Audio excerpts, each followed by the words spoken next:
Every summer, billions of mangoes make their way from humid orchards to supermarket shelves and juice cartons worldwide.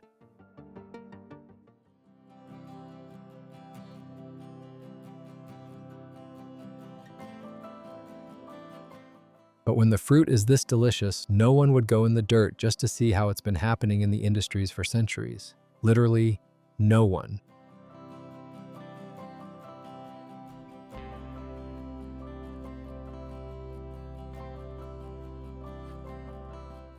But you know what? You don't need to go in the muddy fields, just stay with us and we will show you how those delicious mango juice bottles come into existence. Can't promise the hygiene part if that's really what you would have thought about your mango juice.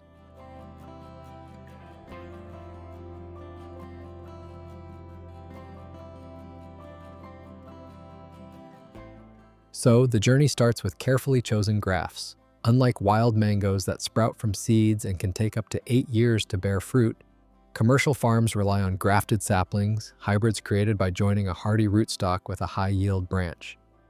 This method isn't just for speed, it ensures that the taste, color, and size of the fruit remain consistent across the entire plantation.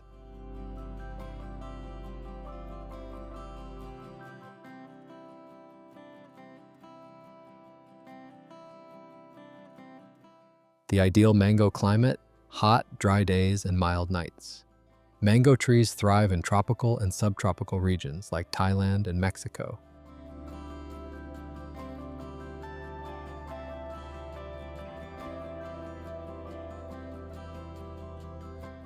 In these zones, temperatures hover between 25 degrees Celsius to 35 degrees Celsius and rainfall arrives just in time for flowering. Interestingly, mango trees detest soggy roots.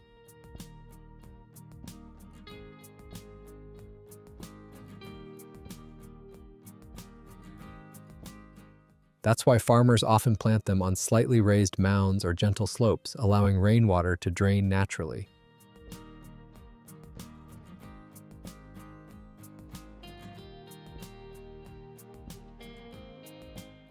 Farmers keep a close watch because harvesting too early can ruin flavor, while waiting too long risks bruising or bird attacks.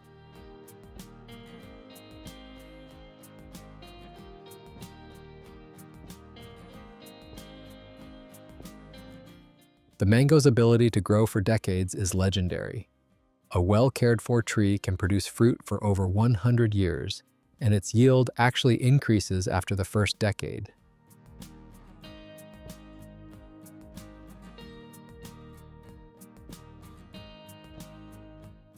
By early May, it's harvest time. Farmers look for subtle cues: the fruit's skin color, the swelling of the shoulders near the stem, and the distinctive fruity aroma that signals perfect ripeness.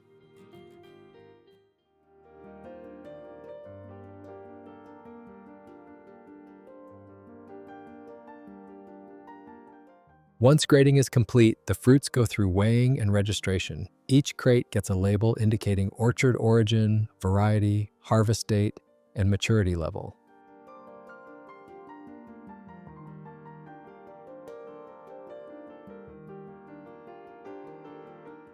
The washing stage looks deceptively simple, but is one of the most crucial.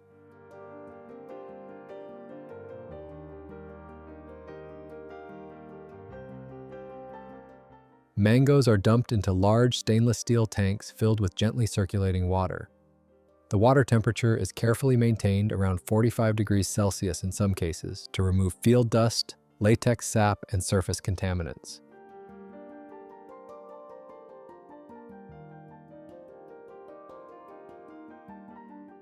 These are the mangoes that end up in fruit baskets, premium supermarkets, or exported across oceans to places where tropical sunlight can't reach.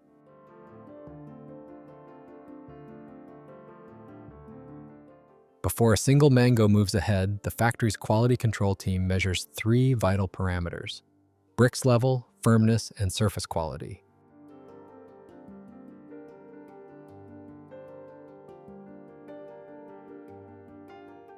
Sometimes those perfectly ripe mangoes might have a tiny blemish, a softer side, or simply be too ripe to survive long travel. Instead of being discarded, they're given a second life. chopped, frozen, and sent out as mango chunks that will brighten desserts, smoothies, and ice creams all year round.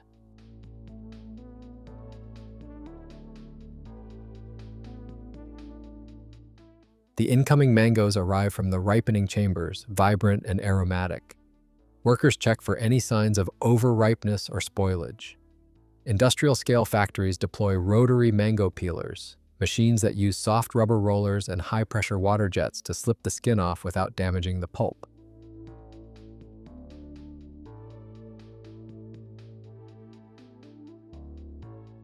Once peeled, the fruit is split in half to remove the stone, a job that's surprisingly technical. After destoning, the juicy halves move to the cubing conveyors.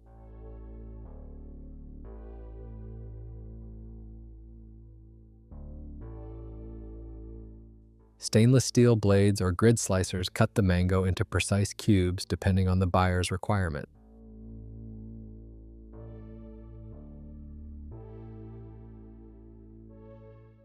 Laser sensors continuously check cube size and reject any uneven or crushed pieces. To prevent the cubes from sticking, a thin mist of chilled water sprays over them as they travel down the belt.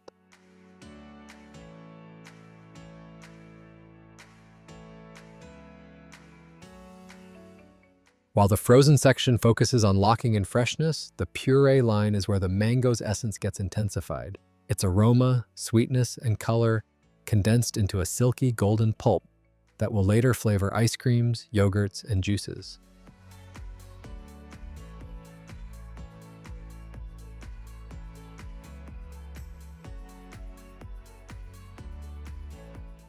The pulp is pumped through tubular pasteurizers where it's rapidly heated to around 90 to 95 degrees Celsius for 15 to 30 seconds.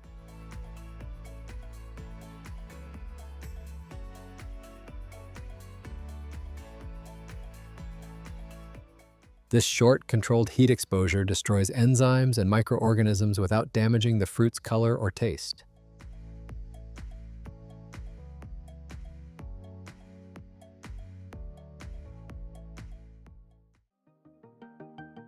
Plum trees were cultivated about thousands of years ago in China. These trees traveled along the Silk Road and eventually reached the Mediterranean region. Over time, people experimented with these plums and discovered a snack which is loved by almost everyone today.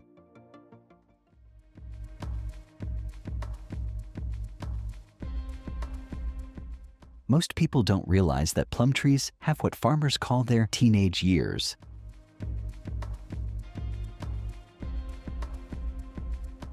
For the first 4 to 6 years of life, these trees focus solely on growing, stretching their branches toward the sky without producing a single piece of fruit.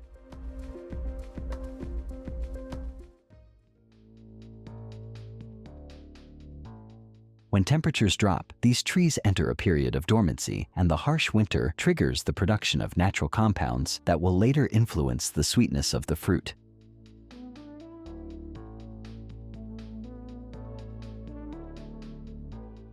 Every winter, those hard workers climb through the branches, making precise cuts that actually remove up to 20% of the tree's branches.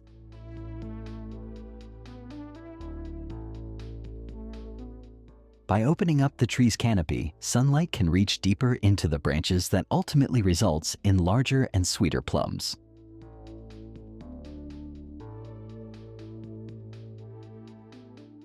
Through years of strategic pruning and care, farmers can finally see their efforts becoming fruitful.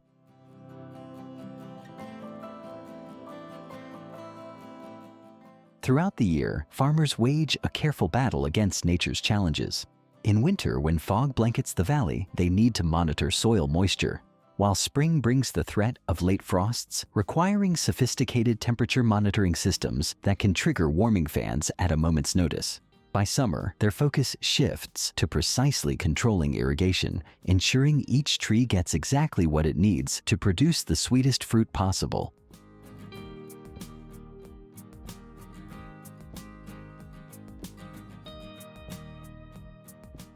In August, farmers face a critical decision that can make or break their entire year's work. Along with the modern testing equipment, and based on their ancient knowledge, they monitor if it bears the age-old signs, the deepening purple of the skin, and their natural fall from trees. They know it's time.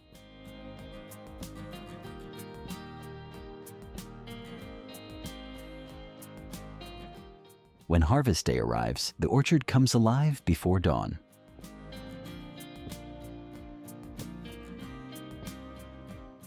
Gone are the days of monkey harvesting, and modern harvesting machines approach each tree with surprising grace.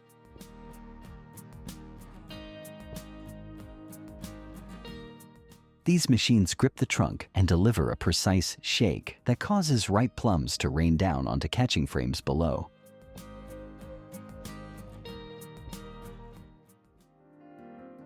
It's a far cry from the hand-picking methods of the past, but this efficiency is crucial. The entire harvest must be completed within just 2 to 3 weeks while the fruit is at its peak.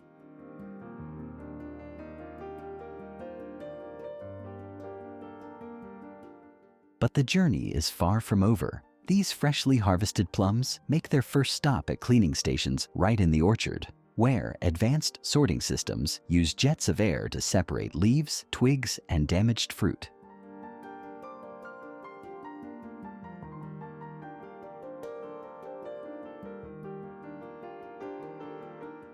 The good plums continue their march to the storage bins while the harvesters look for the rest of the harvested batch.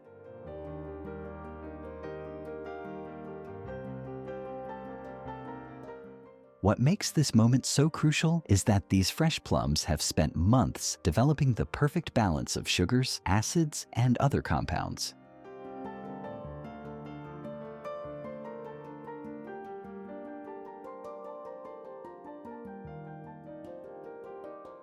As one veteran farmer puts it, we're not just harvesting fruit, we're harvesting concentrated sunshine.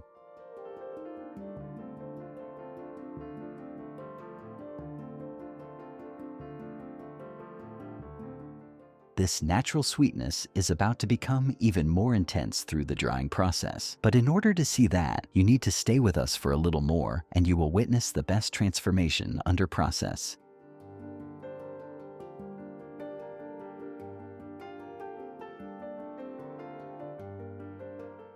Plums have been around for thousands of years, growing in different parts of the world, but fresh plums don't last long.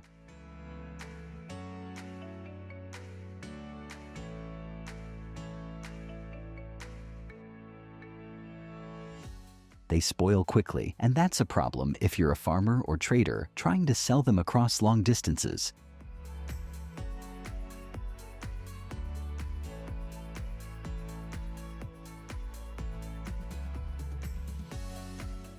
Before refrigeration, people had to get creative. Drying fruits was the best way to keep them from rotting.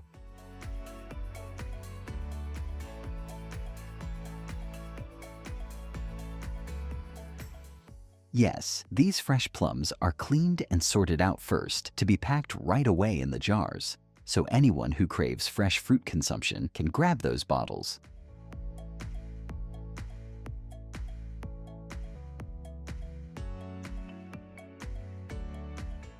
Hey, we would really appreciate it if you click on the like button and share this video with your friends. It's just some little gestures, you know.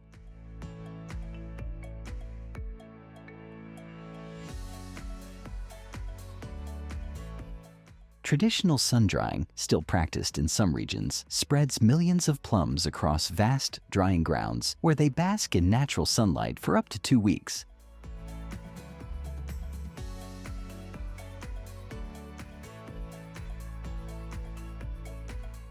These sun-dried prunes develop a slightly different flavor profile than their tunnel-dried counterparts, carrying subtle notes of caramel.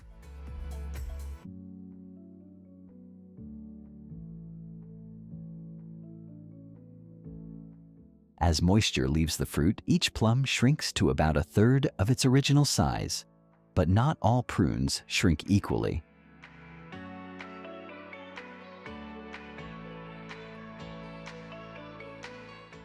The largest ones, known as extra large or jumbo, command premium prices in the market.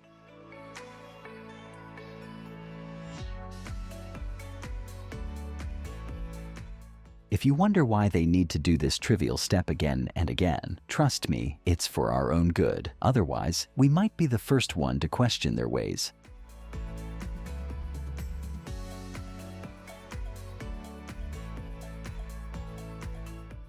Also, the sun-dried plums have more chances to get the dirt from open areas than the mechanical dried ones.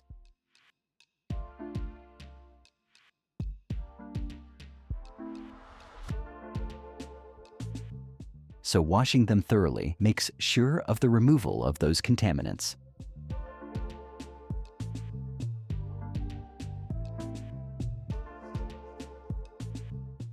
This is exactly how they're going to put those thousands of tons of dried plums back in the game. Once the drying process is complete, they're carefully rehydrated in steam chambers, bringing their moisture content back up to 30%.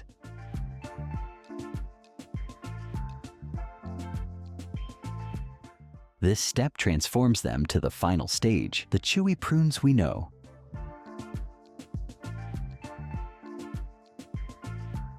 What many don't realize is that this transformation is more than just drying. It's a carefully managed metamorphosis that concentrates not just flavors, but also nutrients. The drying process actually increases the concentration of antioxidants and other beneficial compounds, making prunes more nutritionally dense than their fresh counterparts.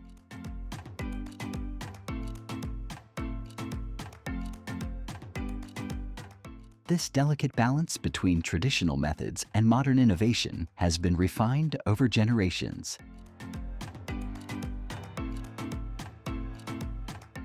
Quality control in such facilities combines high-tech precision with age-old wisdom.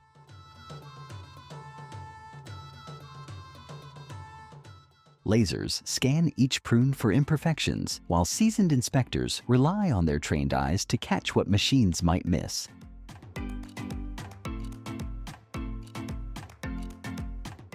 Any prunes showing signs of fermentation, known as end rot, are immediately removed.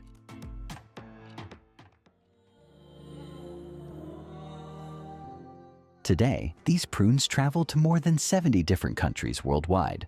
From Japanese convenience stores to European breakfast tables, these transformed plums have become a global success story. Modern consumers now recognize prunes for what they've always been: a naturally sweet treat.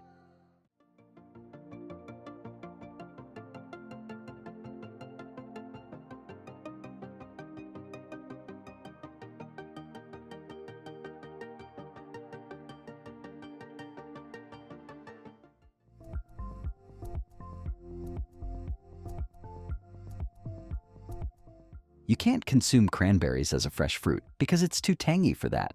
I can feel the tingling around my tongue. But what about the sauce? That's the real matter.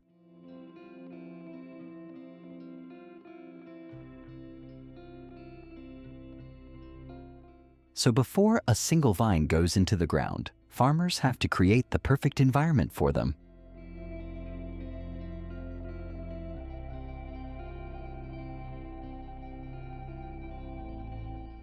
Just a few inches long, these vines are taken from established ones, bundled together, and spread across the prepared land.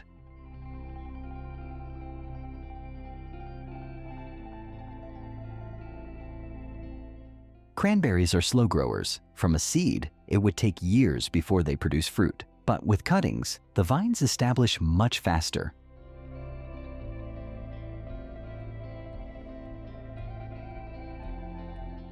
It takes about 3 years before a new bog is ready for a full harvest.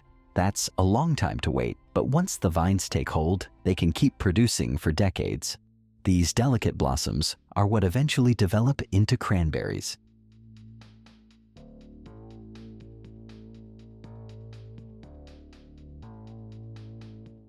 After months of soaking up the sun, the cranberries are finally ready for harvest.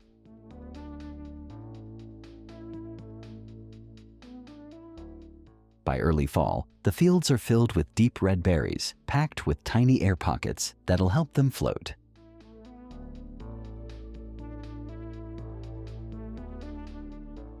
Now, for harvesting those cute berries, they need to flood the bogs. So farmers open a system of floodgates and pumps, slowly filling the bogs with water.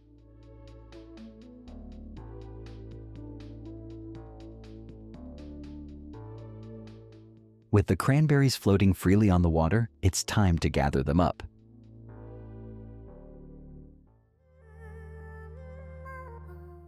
Now this one will be a slow but controlled process. Rushing it could leave berries behind, and that's the last thing farmers want.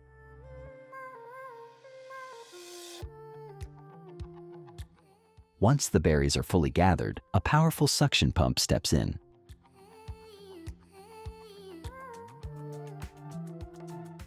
These machines pull the cranberries from the water and load them into waiting trucks.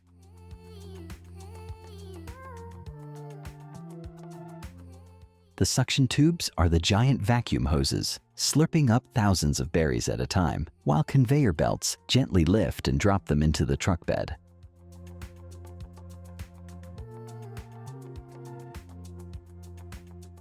Lighter, lower quality cranberries sometimes get left behind because they don't float as well.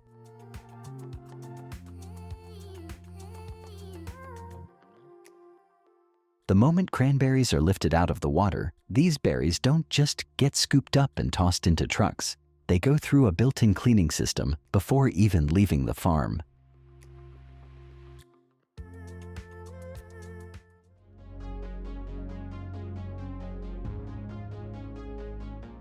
After a fast ride from the farm, the trucks finally arrive at the processing facility, loaded with thousands of pounds of freshly harvested cranberries.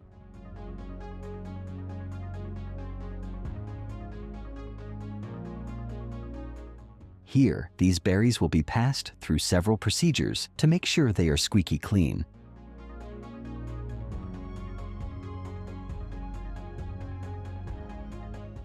Even though they've already been rinsed in the field, there's still dirt, plant debris, and any remaining leaves or stems that need to be removed before they can be processed.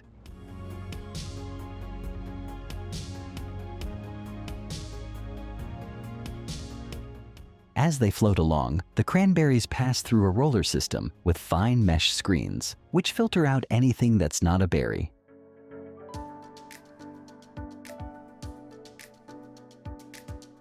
Leaves and twigs are skimmed off, and any small stones or heavy debris sink to the bottom and are removed.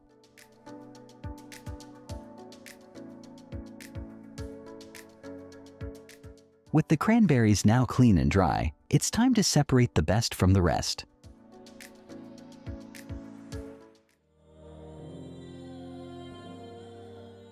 Not every berry that makes it this far is good enough for store shelves or processing.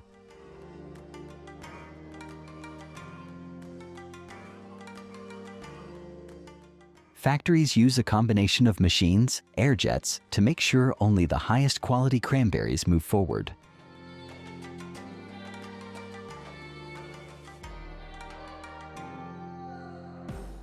This is an easy way to quickly filter out any berries that aren't up to standard.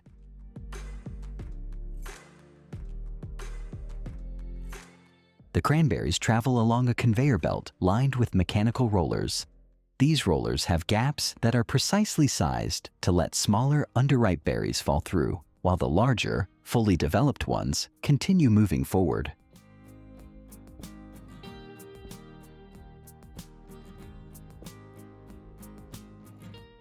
Cranberries are naturally firm, and a fresh, high-quality berry will bounce when dropped onto a hard surface.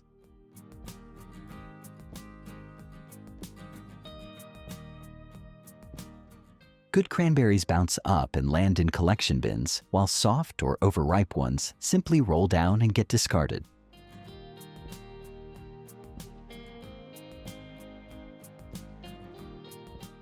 This method has been used for decades and is still one of the most effective ways to check for quality.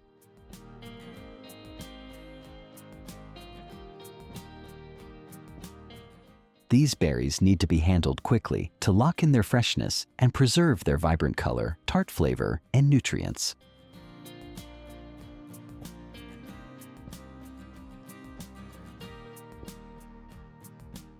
For the cranberries that aren't frozen or processed, but fresh as the day one, will be sent packing them fresh, straight into plastic clamshell boxes for grocery store shelves. These boxes are designed to protect the cranberries while allowing for airflow, preventing excess moisture buildup that could cause mold.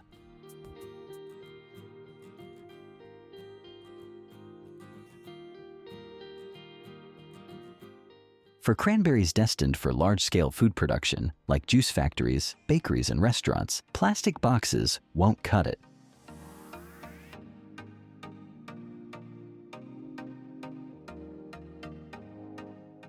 Instead, these berries are packed in bulk cartons, designed for easy transport and large-scale use.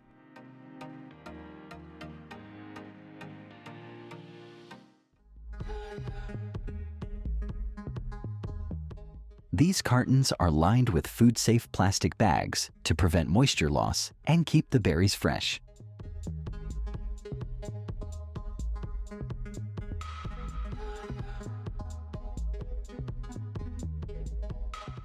Once cranberries arrive at the sauce production facility, they are immediately moved into the cooking chambers.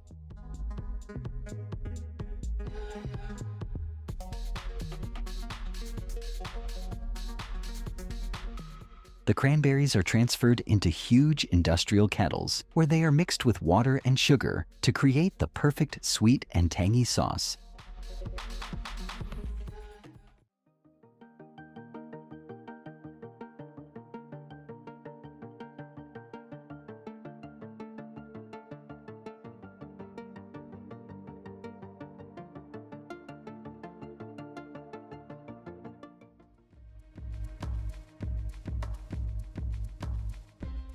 If you love pickles, then you might be wondering, where do the absolute best pickles come from?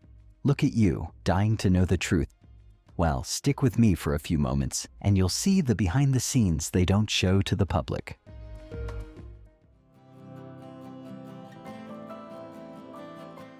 Are you ready? At least those farmers are, because that's the best time of their lives. Yeah, seeing all their efforts become fruitful, they peacefully start their harvesting journey.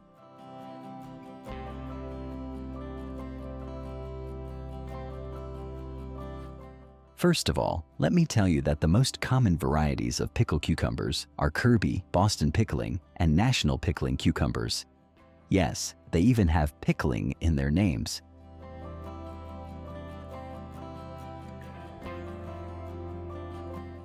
Machines continuously pour cucumbers onto a large receiving conveyor belt, from where they head to a pre-sorting station to get rid of the dirt or rocks.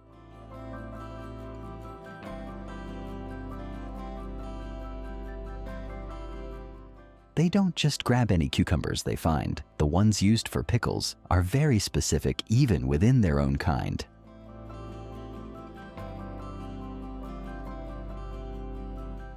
They're shorter, crunchier, and have thinner skins than the big salad cucumbers.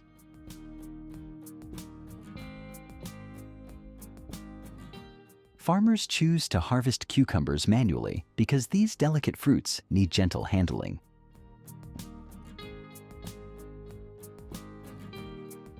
In England, cucumber pickles are a beloved treat, adding flavor to meals and snacks.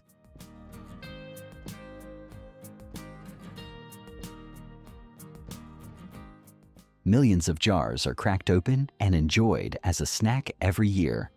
What else could make that meal even better? A crunchy cucumber pickle on the side.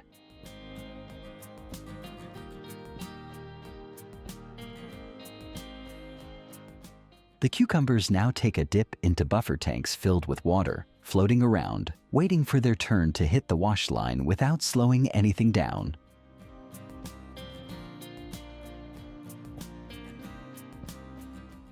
Also, high-pressure water jets spray them from every angle, removing mud and dirt.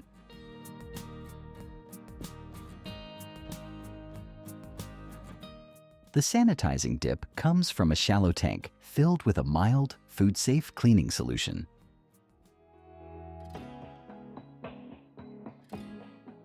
As cucumbers float through the solution, bacteria and leftover pesticides are removed without soaking too long to keep them fresh. Cucumbers move through a fresh water rinse to wash away any cleaning solution.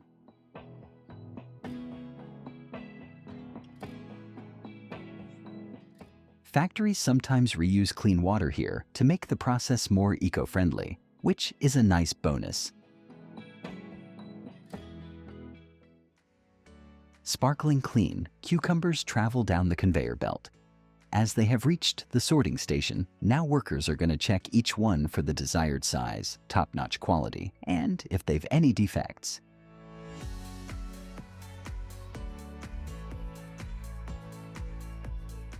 Here, jars are being loaded onto the production line. The machine uses robotic plates that gently guide the cucumbers into the bottles.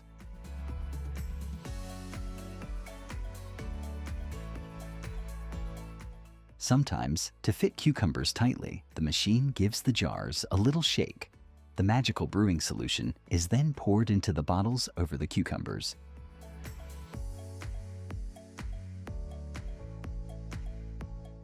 It's the key because it allows the cucumbers to soak up all the delicious flavors.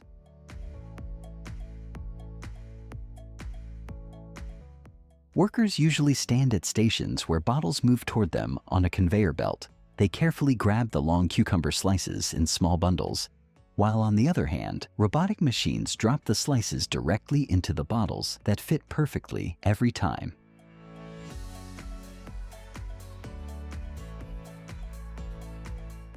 After the brine is added, the bottles head toward the sealing machine, where the lids are screwed on tight.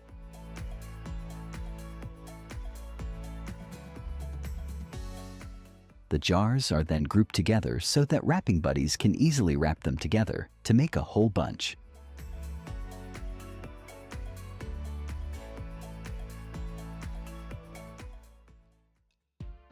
Sliced cucumber pickles make a crunchy and refreshing snack right out of the jar.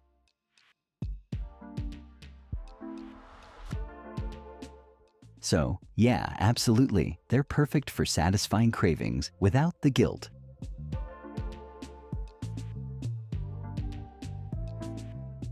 Cucumbers have a high water content, so they can help keep you hydrated, especially during hot days or after exercise.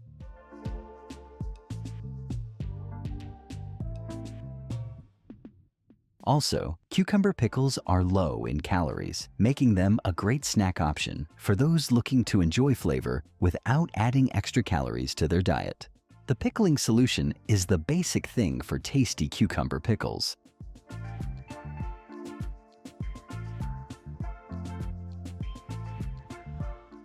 It usually includes vinegar, water, salt, sugar, and a mix of spices.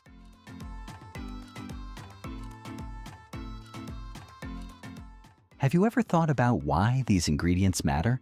Vinegar gives that bitter flavor, while salt helps keep the cucumbers fresh and crunchy. As the cucumbers sit in the brine, they soak up all the yummy flavors from the spices and herbs.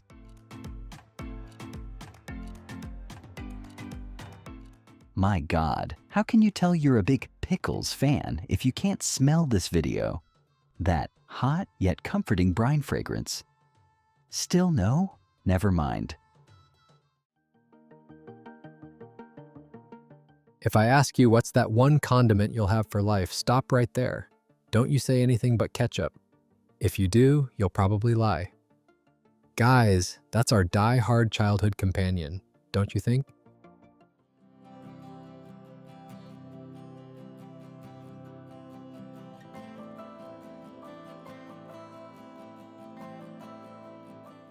Let me take you inside the bulk ketchup production so you see for yourself what nostalgia it holds.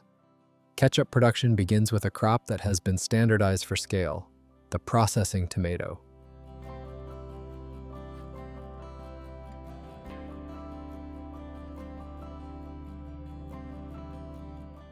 Unlike fresh market tomatoes, which prioritize appearance and juiciness, these are engineered for density, color uniformity, and higher soluble solids.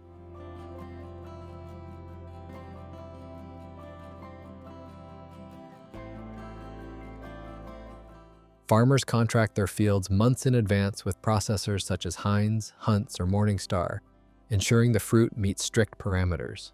The goal is uniformity.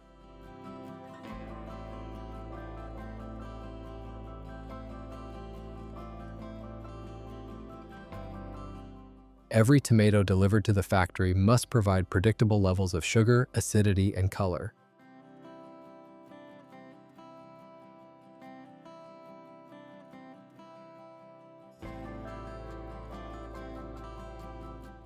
Processing tomatoes are bred for determinate ripening, meaning the bulk of the crop reaches maturity within a narrow harvest window.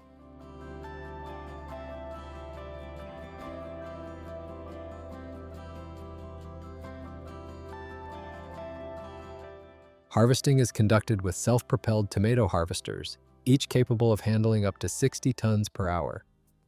The machine uproots plants, shakes off soil, and conveys the fruit through an onboard sorting system.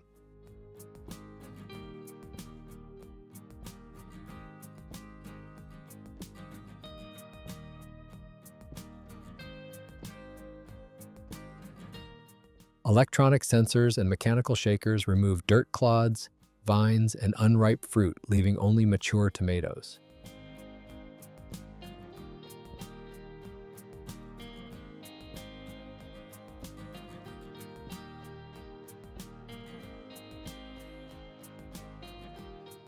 The crop is transferred into gondola-style trailers that hold about 25 metric tons each. These trailers are paired with shuttle trucks, enabling continuous harvest operations across vast acreages.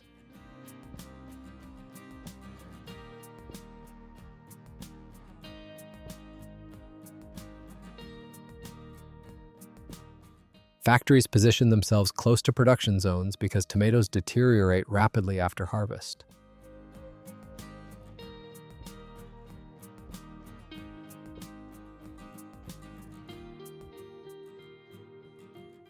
Within 24 hours, enzymatic changes reduce firmness and flavor quality, making immediate processing essential.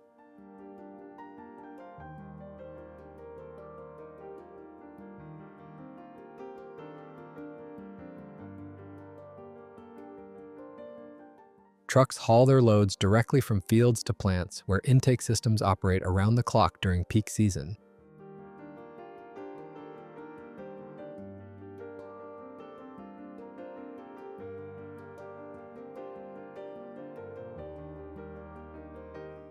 At peak harvest, a single large ketchup facility can receive over 10,000 tons of tomatoes per day. Their batch must be good enough because factories measure Brix levels, a reading of soluble solids, mostly sugars, which must typically fall between 5.0 and 5.5 for ketchup-grade tomatoes.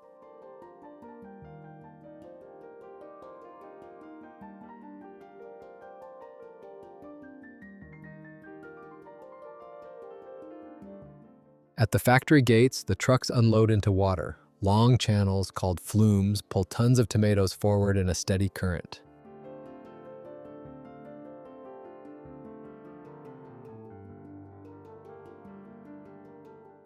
It's transport and cleaning in one move. By the time the fruit reaches the line, most of the soil and debris is already gone.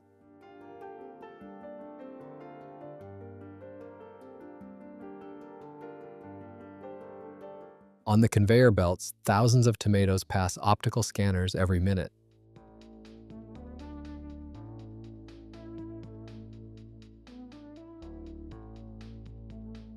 High-speed cameras read their color, size, and shape. Anything green, cracked, or rotten is blown off instantly with a jet of compressed air.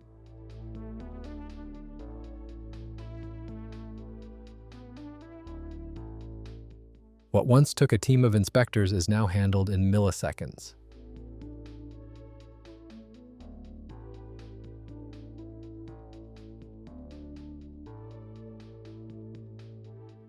Ketchup's spread is global. The United States consumes the most per capita, averaging nearly 3 bottles per person annually.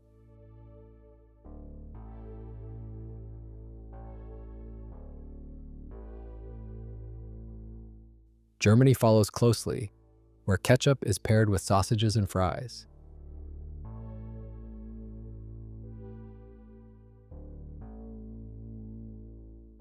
But no matter the region, the backbone of supply is industrial tomato paste and the distribution networks that move it.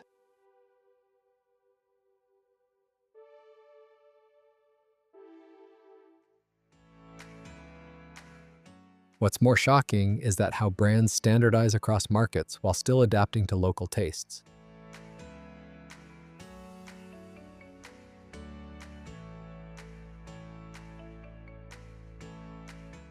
Heinz, for example, maintains a core recipe but adjusts sweetness and acidity depending on geography.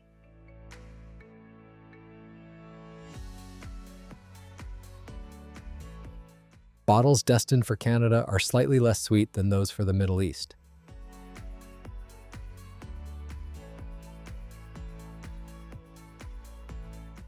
Factories coordinate globally, but subtle shifts ensure ketchup aligns with cultural preferences.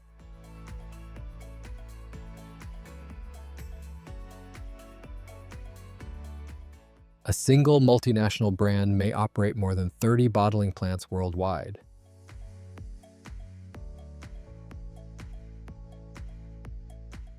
Combined, these facilities output billions of bottles annually.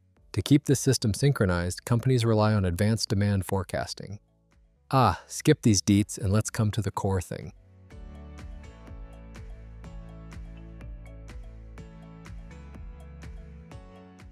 Let me explain the philosophy of how it works. The approved fruit is crushed. The mash that comes out includes pulp, juice, skins, and seeds, but ketchup isn't juice, it needs a body.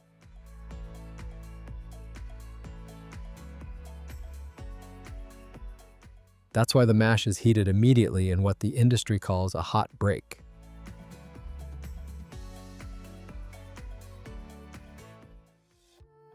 In seconds, the mix reaches near boiling temperatures. This stops enzymes that would thin the pulp and locks in the natural pectin. Without it, ketchup would run like water.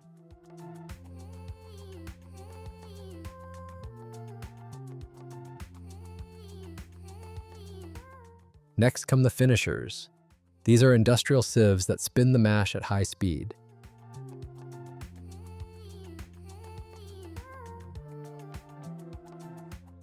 Pulp flows through while skins and seeds are discarded. Discarded but not wasted, though.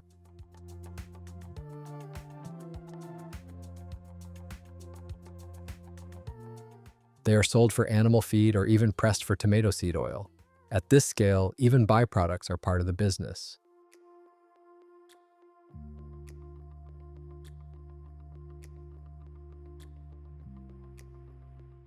Massive vacuum evaporators pull water out until the mixture thickens into paste.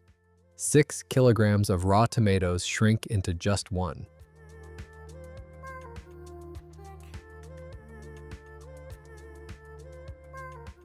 The result is stable, transportable, and ready for global trade.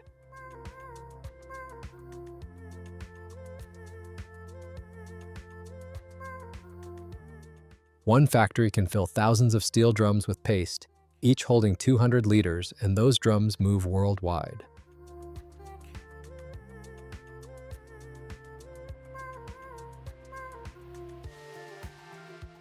A bottle of ketchup in London or Lagos might have started its life as paste from California's Central Valley.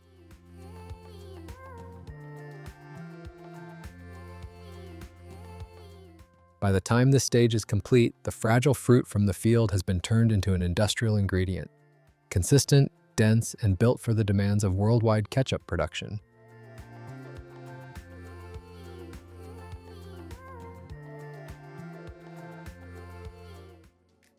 So until now you heard how it's done in scientific language, take a look how that mesh is going to be crushed into smooth ketchup in no time.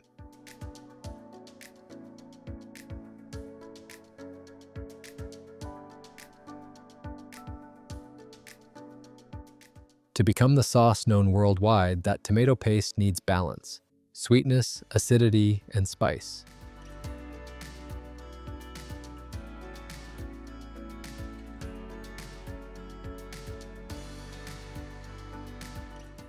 That transformation starts in giant stainless steel mixing tanks.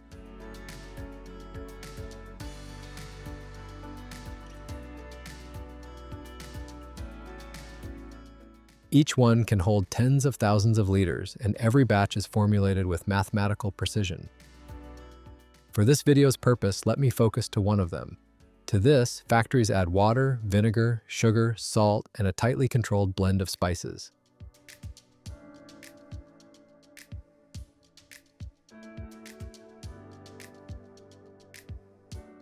The ratios aren't improvised. Recipes are logged in exact percentages, and ingredients are dosed automatically by computerized systems.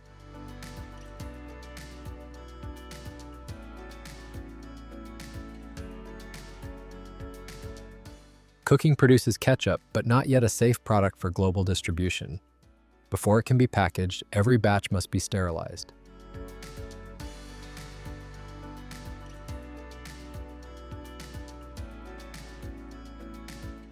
This process, known as pasteurization, gives ketchup its long shelf life without relying on artificial preservatives.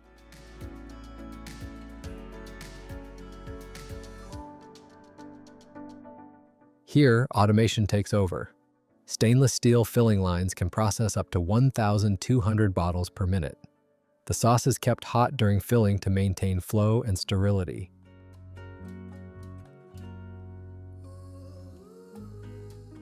Factories use both glass and plastic depending on market demand. Glass is heavier and more expensive, but it preserves flavor longer and carries a sense of tradition. Plastic bottles are lighter, cheaper to transport, and squeezable set, making them the dominant choice in most regions today. Regardless of material, bottles undergo their own sterilization before they ever see ketchup. High-pressure rinsers blast them with filtered air, or they pass through tunnels of UV light to eliminate contaminants.